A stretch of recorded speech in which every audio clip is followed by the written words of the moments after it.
আসসালামু আলাইকুম। ঈদ মুবারক। সবাইকে ঈদুল আজহার শুভেচ্ছা জানাচ্ছি। কেমন আছেন সবাই?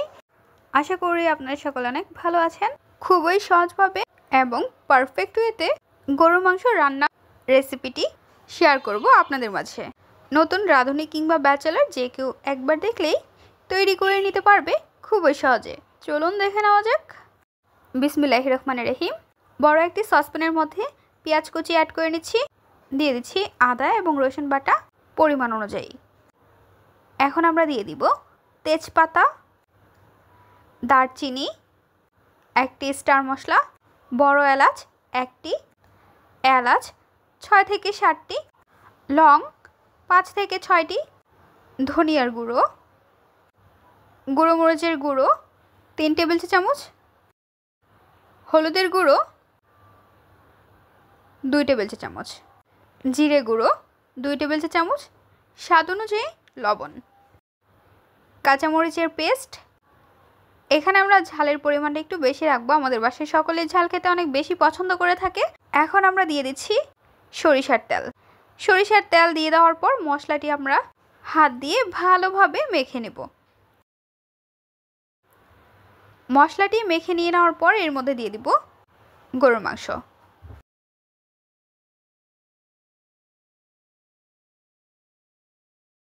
গরুর মাংস দিয়ে দেওয়ার পর হাত দিয়ে ভালোভাবে মশলার সঙ্গে মিশিয়ে নেব।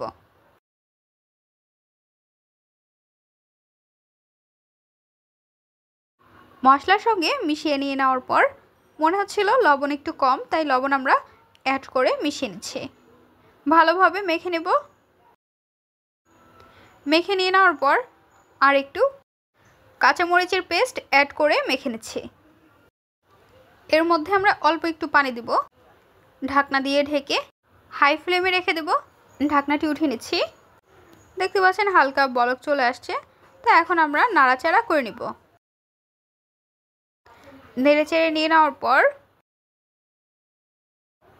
আবারও আমরা ঢাকনা দিয়ে ঢেকে রেখে দেব।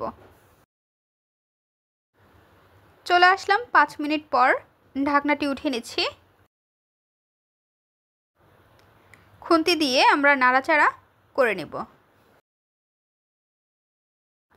নেড়েচেড়ে নিয়ে নেওয়ার পর আবারও আমরা ঢাকনা দিয়ে ঢেকে রেখে দেব। ঢাকনাটি উঠিয়ে নিচ্ছি। খুন্তি দিয়ে নাড়াচাড়া করে নিতে হবে। মাংসের মধ্যে আমরা কোনো পানি ব্যবহার করিনি, অর্থাৎ তরকারিতে আমরা ঝোল দেইনি। মাংস থেকে যতটুকু পানি উঠবে তার মধ্যে আমরা ভালোভাবে কষিয়ে নিব। এখন আমরা ঢাকনা দিয়ে ঢেকে রেখে দেব। ঢাকনাটি উঠিয়ে নিচ্ছি। গরুর মাংস প্রায় রান্না করা হয়ে গিয়েছে।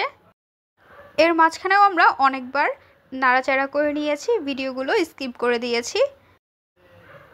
মাংসও সেদ্ধ হয়ে গিয়েছে, ভালোভাবে কষানো হয়ে গিয়েছে।